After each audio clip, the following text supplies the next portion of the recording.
Баршаға сәлем. Бұл үшінші бөлім. Ядролық қаруды жеткізу құралдары. Ядролық қаруды жеткізу құралдары бұл ядролық триада деп аталатын ұғым. Ядролық триада бұл жерде, теңізде және ауада орналасқан әртүрлі баллистикалық және қанатты зымырандар. Қазіргі кезде көпшіліктің түсінігінде ядролық бомба дегеніміз ол тиісті оқтұмсық орысша боеголовка. Кейде жеткізу құралымен бірге болатын оқтұмсық. Ядролық триада үшке бөлінеді. Ол авиация, баллистикалық зымырандар және теңіз күштері. Мына суреттегідей. Біріншіден авиациядан бастайық. Атом бомбасын нысанаға жеткізудің алғашқы тәсілі және ядролық триаданың бірінші өкілі. Ол стратегиялық және тактикалық авиация болып бөлінеді. Стратегиялық авиация бірінші буын, орысша первое поколение. ақш-тағы Б-29 Super Fortress, қазақша аса ірі бекініс, ол ақш-та 1944 жылы пайда болды және атом бомбасының алғашқы тасымалдаушысы деп саналады. Хиросима және Нагасаки қалаларына шабуыл жасаған кезде осы Б-29 Super Fortress қолданған. Және бірінші буынға тағы Б-36 Peacemaker. Ол ақш-та жасалынған 1947 жылы. Ең үлкен бомба алушы сол кездегі және оң қозғалтқыш болған онда. Кеңес одағының СССР, орысшасы КСРО қазақша, оның Б-29-ның копиясы Ту-4 деп аталған. Ол КСРО-да 1949 жылы шығарылды. Кеңес өкіметінің ең бірінші стратегиялық самолет, ұшақ. Ал арғарай барсақ, оның негізі осы бірінші буынның стратегиялық авиациясының негізгі қаруы қуаты 1 мегатоннадан аз қарапайым еркін түсетін бомбалар. Көбінесе әр ұшаққа бір бомбадан болған. Енді екінші буынға өтейік. Екінші буында бізде турбовинтті және реактивті қозғалтқыштары бар ұшақтар. Мысалы, ақш-та Б-52 Stratofortress 1955 жылы пайда болды. Мына қазір суретте көрініп тұр. Ол осы 26 жылға дейін қызметте, әлі 70 жыл бойы қызметте. Оның мақсаты екі термоядролық бомбаны нысанаға жеткізу. Немесе бұл бомбалаушы 20-ға дейін қанатты зымыранды ала алады.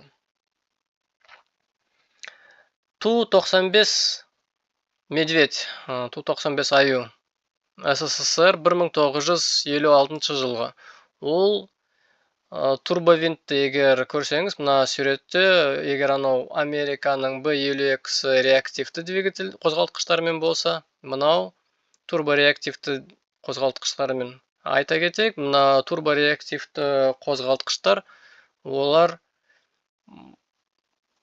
реактивті қозғалтқышқа қарағанда авиакеросинді үнемдеп жейді. Сондай-ақ КСРО-да тағы М4 Бизон деген болған. Ол алғашқы кеңес одағының алғашқы реактивті бомбалаушы. Қашықтығы 11.000 километрге дейін ұшып баратын. Б-52 мен Ту-95-тің өте сәтті шыққаны соншалық, олар күні бүгінге дейін қарулы күштер қатарында және тағы 20 жылдай қызмет етеді.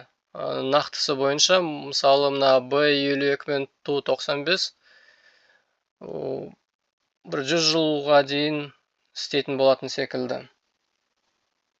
Бірақ нақтырақ айтсақ, қазіргі сақталған Ресейдің Ту-95 МС-тердің барлығы 1980 жылдарғы ауыр сүңгуір қайықтарға қарсы Ту-142 ауыр сүңгуір қайықтарға қарсы ол орысша противолодочный самолеттер деген. Олар Ту-142 ұшағына базасында жасалған жаңа нұсқалар, ал америкалық Б-52 түп нұсқа күйінде сақталған. Соңғы Б-52, егер дұрыстап айтсам, 1962 жылы шығарылған заводтан. Ал енді қару-жарағы туралы айта кетейік. Қару-жарағы бұлардікі үлкен қуатты еркін түсетін авиабомбалар. Стандартты түрде қуаты 1-10 мегатонна болатын 2-4 бомба немесе 25-50 мегатонна болатын бір бомба. Және ауыр қанатты зымырандар КСРО-да Х-20, ақш-та Hound Dog. Ал 80-ші жылдары жаңғыртудан өткен ұшақтардың бомба бөліктерінде және немесе сыртқы ілмектерінде 20-ға дейін заманауи қанатты зымырандар орналасады. Бомба бөліктерінде ол бомба отсек және сыртқы ілмектер, ол орысша внешние подвески. Қанаттардың астында, то есть подкрылевые внешние подвески. Ал енді үшінші буынды айта кетейік. Үшінші буын олар дыбыстан жылдам ұшатын, аз байқалатын радарға ілінбейтін бомбалаушы ұшақтар. ақш-та Б-1Б Lancer, ол Улан, 1886 жылы пайда болды. Дыбыстан жылдам ұшады, 1,25 мах, 24 қанатты зымыран бортына алады. Бұл ұшақ былай қараған кезде ол тез ұшып, жердің маңайында ұшады. Әскери ПВО-ларға ұстанбайын деп, жерге төменде ұшады. Ал Кеңес одағының енді келесі осы үшінші буынның стратегиялық авиациясына қарасақ, Ресейде Ту-160 Белый лебедь. Ол СССР-де 1987 жылы пайда болған және әлемдегі ең үлкен жылдамдығы осы стратегиялық авиация бойынша ол 2 мах жылдамдығымен ұшады. Оның тактикасы басқаша. Бұл ұшақтар аса дәлдігі үлкен Х-55, Х-101 қанатты зымырандарды алып ұшады. Олар 5000 шақырымға дейін, 5,5 шақырымға дейін соққы береді. Бұлар Ту-95 немесе Б-52-ден айырмашылығы, олар басынан бастап қанатты зымырандарды бомба бөлімдерінде алып жүретін зымыран тасымалдаушы ұшақ ретінде жобаланған. Қажет болған жағдайда еркін түсетін бомбаларды да қолдана алады. Бұл қатарға ауада жанармай құю штангасымен және үлкейтілген бақтармен жабдықталған қазір толық қынды стратегиялық бомбалаушы ретінде саналатын Ту-22 М3М-де кіреді. Бірақ бұл Ту-22 мына суреттерде жоқ. Және айта кетейік, америкалық Б-2 Spirit Америка құрама штаттарында 1997 жылы пайда болды. Ол аз байқалатын стелс технологиясымен жасалынған. Бағасы $2 миллиард. Мына суретте қарасаңыз, ол орысша айтылатын схема летающее крыло, ол ПВО радарына дұрыс көрінбей, сөйтіп үлкен қашықта ұшады. Бұндай Б-2 бомбалаушылар өте қымбат. Ол туралы жеке атап өткен жөн. Ол Ту-160 пен Б-1 сияқты жылдам болмаса да, есесіне радарға аз шағылысады және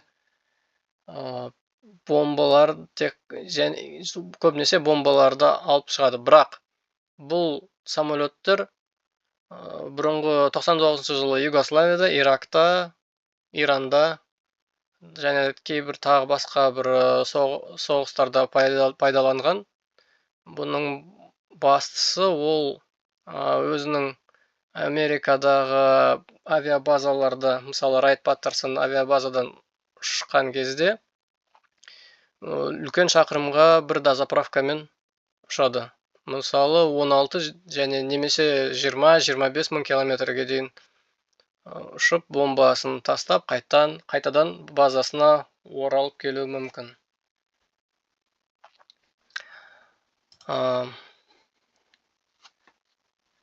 Ал енді ары қарай барсақ, енді баллистикалық зымырандар туралы.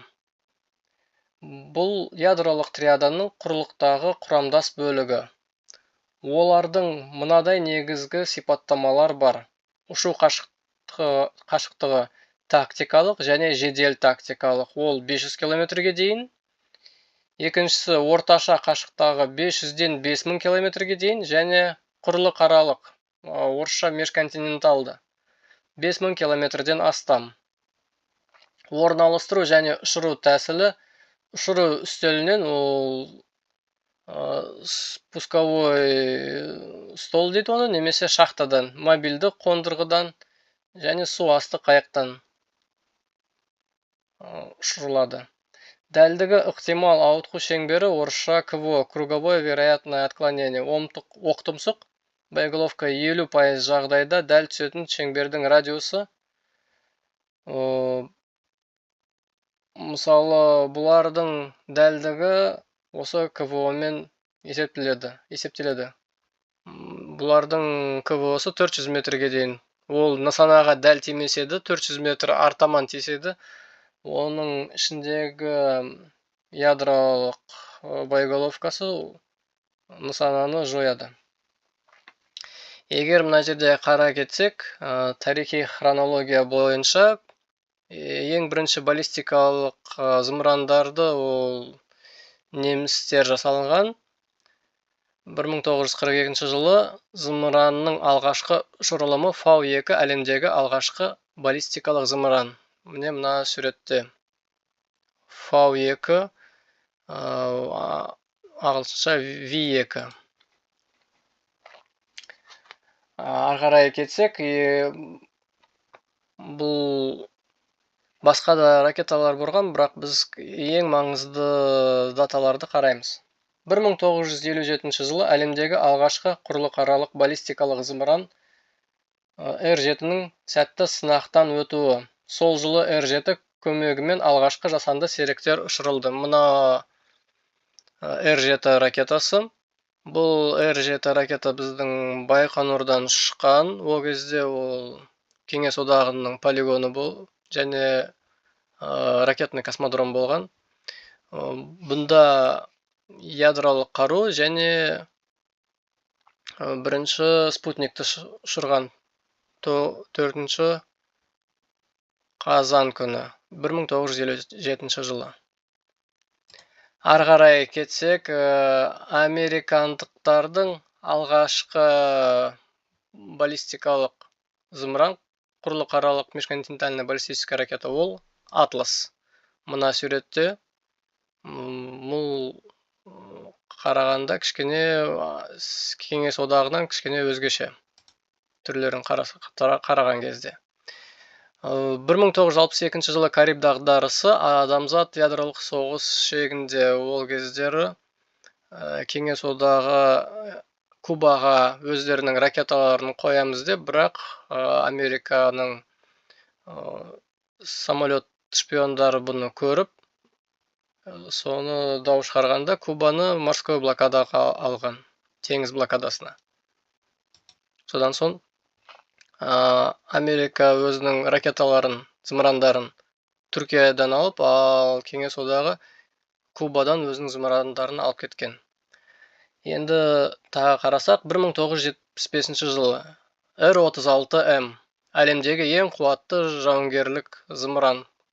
Ол аса ауыр және 10 боеголовка өзімен бірге алынған. Батыс мемлекеттерде бұл ракетаны сатана деп айтқан. Өйткені бұл ракетаны ешқандай система противоракетной обороны ұсталмаған. 1987 жылы орташа және кіші қашықтағы зымырандар жою туралы шарт КСРО мен ақш-тың ортасында. Сондықтан 2000 жылдарға дейін осы екі мемлекет орташа қашықтағы зымырандарды онша көп жасамаған.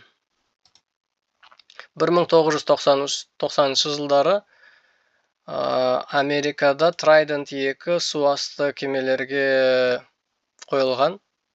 Бұл Trident 2 қазіргі Америка құрама штаттарының 70% ядролық күштің сол бастамасы. То есть 70% ядерной мощи США именно на этой ракете. Ары қарай өтсек, 1997 жылы Тополем посткеңестік Ресейдің алғашқы баллистикалық зымыраны. Тополем ол Кеңес одағының Тополь зымыранның модернизациясы, бірақ енді Кеңес одағынан құлаған соң 6 жылдан кейін осы мобильді комплекс жасалынған. Бұл мобильді комплекс жердің кез келген жерге соққы бере алады. Оның егер есімде бар болса, қашықтығы 11.000 километр. Ал 2010 жылы Ресей РС-24 Ярс, Ресейдің қазіргі негізгі мобильді КБЗ, құрлықаралық баллистикалық зымыраны. Бұл Тополемнен кейінгі шыққан баллистикалық зымыран межконтиненталды. Тополемнен жаңалау және развертываниясы боевой положенияға тұрғаны тезірек. Келесі 2013 жылы Р-30 Булава, Ресейдің ядролық триадасының теңізді құрамдас бөлігінің негізі. Американың 90 жылғы шыққан Trident ракетасымен бірдей. Бұл көбінесе су асты кемелерге арналған. Сол кемелерден ұшып жердің қай жердегі нысаналарға соққы беріледі. Ал 2017 жылы қарасақ, Дунфен 41 Қытайдың баллистикалық зымырандары 10 оқтұмсыққа дейін алып жүре алады. Мына суретте Тяньаньмэнь алаңында. Егер қарасаңыз, көбінесе Ресейдің Тополем және Ярсқа ұқсас. Оның да қашықтығы үлкен. Сарапшылар бойынша ол 10.000-нан 16.000 шақырымға дейін соққы бере алады. Келесі суретте 2019 жылы Авангард ұшатын гипердыбысты қанатты блок. Ол сол кездергі орысша айтқанда гиперзвуковая головная часть Авангард. Мына ракетаны қараған кезде ол мынаны глайдер дейді. Мына суреттегі ол гипер жылдамдықпен жүреді және оны ешқандай қазіргі система противоракетной обороны құралдары ұстай алмайды. Бұл өте аса ауыр. Оны ұстау үшін көп әлі уақыт керек. Білмеймін, ол мүмкін келешекте осы 10 жылдың арасында мүмкін сондай системалар пайда болады, бірақ ол әлі белгісіз. Келесі 2022 жылы РС-28 Сармат. Бұл енді осы Авангардтың ракетасы. Егер біз қарасақ, мына суретте мына ракета РС-28 Сармат, ол 10 боеголовкасын ала алады, 3 ступенді. Оның массасы 200 тонна. Және шығаратын забрасываемый вес дейді оны, 10 тоннаға дейін. Кейін оның қашықтығы ол глобалды, ол сарапшылар бойынша минимум 20.000 километр қашықтығына дейін соққы бере алады. Мына суретте қараған кезде Оның гиперзвуковой планирующий блок дейді, сол жаңағы авангард. Мына суретте қараған кезде, ол космосқа шыққан кезде, ол маневрлы, ешқандай система ПВО оны ұсталмайтын секілді деген. Осы, бірақ енді қарағанда әлі тесттерден өтіп жатыр, бірақ көп мемлекеттер бұны еске саналады. Өйткені әлі бұндай ұқсас ракеталар аз. Ары қарай қарасақ, 2024 жылы Орешник гипердыбыстық ядролық емес жабдықталудағы ОКБЗ-ның алғашқы жауынгерлік қолдануы. Ол Украинада 2024 жылы қолданған, бірақ нақты қалай көрінетіні белгісіз. Мынау YouTube-тағы iTele каналдан алынған болжам бойынша салынған түрі. Бұл шасси МЗКТ, Минский завод колесный техниканың жүк мәшинесі. Оған Орешник сол 6 боеголовкаға дейін алынады. Ол орта қашықтағы баллистикалық зымыран.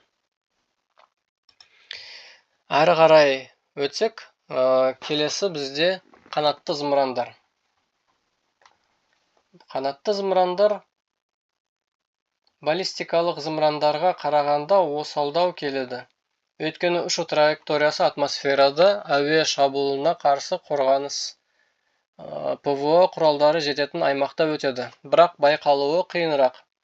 Олар төмен биікте ұшып, радиолокациялық көкжиектің тасасына жасырына алады. То есть, орысша айтқан кезде ол летят на небольшой высоте и преодолевают систему противоракетной обороны. То есть, за горизонтом их радары не видят. Горизонтта радары оларды дұрыс көрмейді, бірақ радар оны көрсе, енді әрине оны қағып түсіруге болады. Бұлар үш түрге бөлінеді: стратегиялық, тактикалық және кемеге қарсы. Стратегиялық олар қашықтығы 1000 километрден асса, жылдамдығы дыбыстан төмен, мысалдары Томагавк, Х-101 калибр. Ұшақтардан, кемелерден, суасты қайықтардан ұшырылуы мүмкін. Мына суретте біріншісінде көрсек, BGM-109 Томагавк, ол Америка құрама штаттарында жасалған. Әрбір модификациялар бар. Ең қашықтығы үлкен модификация ол 2,5 километр, ал жылдамдығы 880 километр сағатына. Мына екінші суретте біз Х-101-ді көреміз. Х-101 ол Ресейдің қанатты зымыраны. Мына ар жағында көрсек, ол Ту-95 және Ту-160 стратегиялық авиация бомбалаушыларда қолданылады. Қашықтығы 5,5 километр және радарларға онша дұрыс көрінбейді. Келесі қарасақ, бұл 3М14 калибр. Калибр ол Американың Томагавк қанатты зымыранға ұқсас. Оның да кейбір модификацияларының қашықтығы 2,5 километр, көбінесе теңіз базасында, су кемелерінде және су асты кемелерінде пайдаланылады, подводный лодкаларда. Ал енді тактикалық зымырандарды қарасақ, қашықтығы 500 километрге дейін. Жылдамдығы дыбыстан төмен, көбінесе Ресей, Франция, Қытайда жасалған. Ал ақш-та қаруланудан алынып тасталған, бірақ қазір қайтып келуі мүмкін.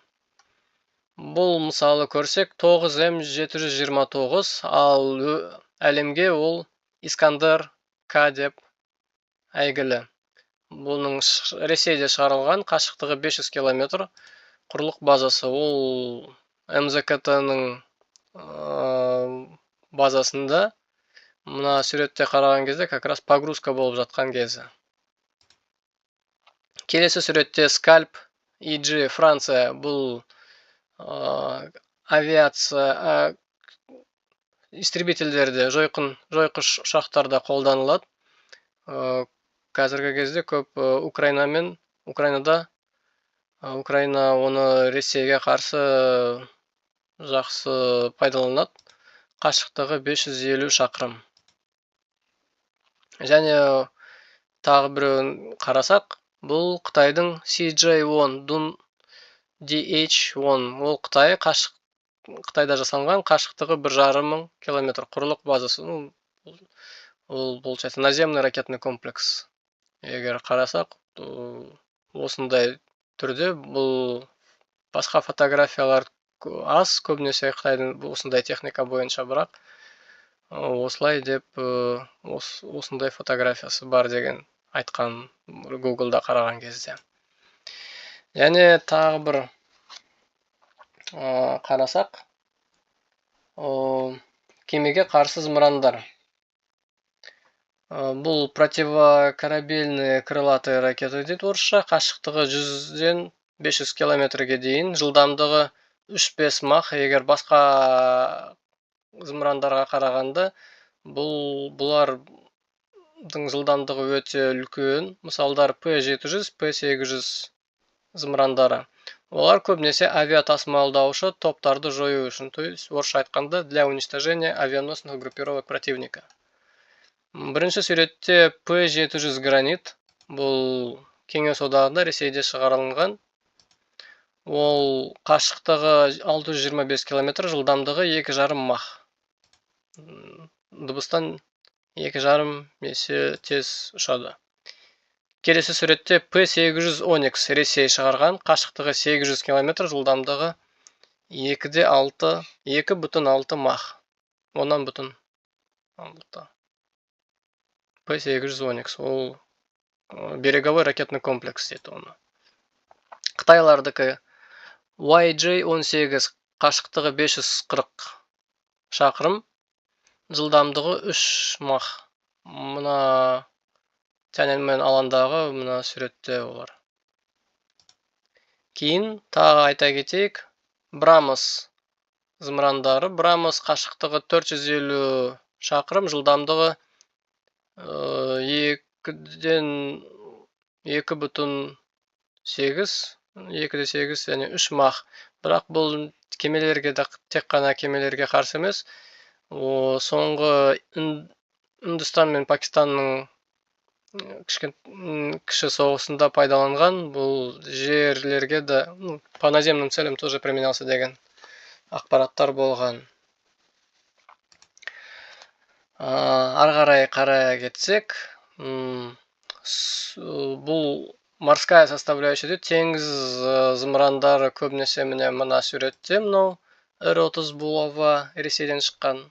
Тағы да айта кетсек, мынау UGM-133 Trident 2 Америка құрама штаттары.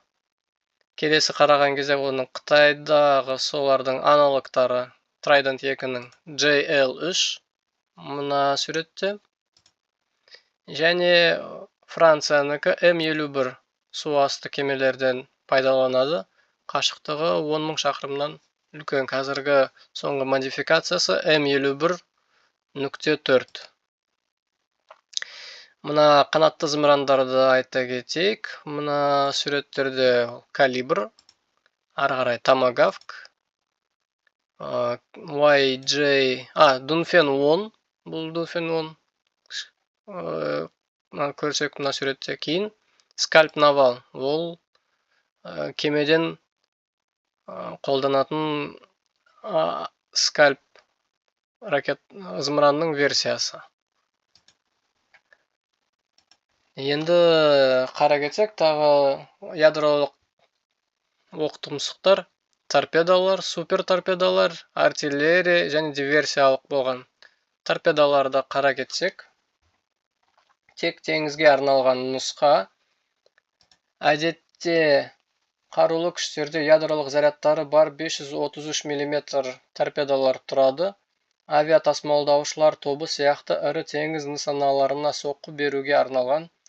Жекелеген супер авиатасымалдаушыға да мұндай сыйлықты құюға әбден болады. Тасымалдаушылары суасты қайықтар. Белгілі мысал кеңестік Т-5, бірақ мына суретте бұл Американың торпедасы ядро.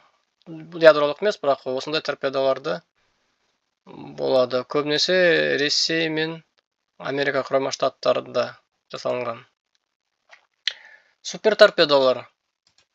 Бұлар автономды су асты қайық тасымалдаушылар, роботизированный подводный комплекстер секілді, әдетте тек термоядролық зарядпен жабдықталады. Ірі қалалар сияқты жағалаудағы нысандарға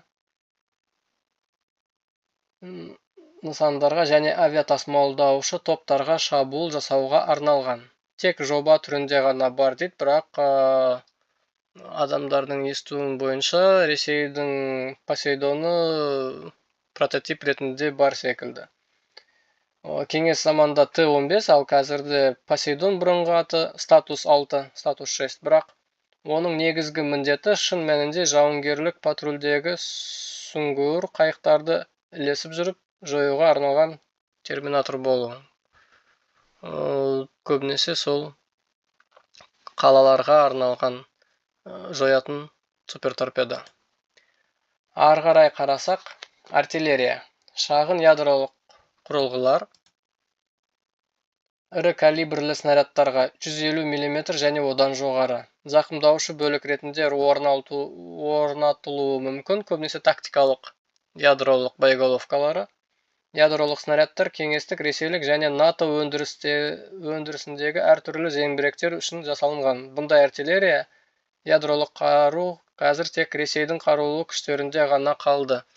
Мына суретте бұл Америкадағы тест болған, осы зеңбірек тактикалық ядролық боеголовканы ұшырған.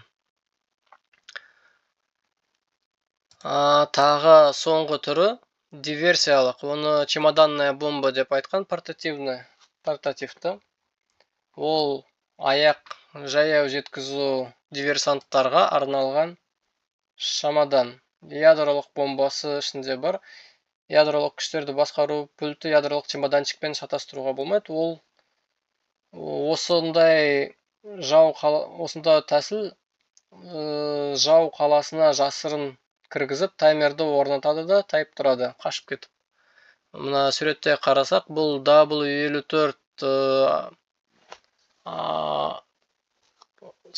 специальный құрылғы, W54 Special Atomic Demolition Munition деген, осындай кішкентай рюкзак ретінде. 30 фунт, ол, по-моему, 15 килограммдай. Лос-Аламос ұлттық лабораториясында шығарылған, Американың көбінесе ядролық қару шығаратын және зерттейтін лабораториясы Лос-Аламос.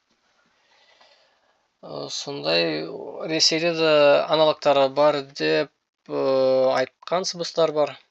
Былай қарасақ, осындай тактикалық бомбалар бар.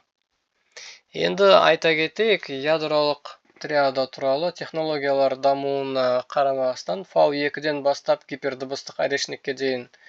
Оның негізгі мәні бұрынғыша қалып тұр, ол төжеп ұстау, то есть ядерное сдерживание деген.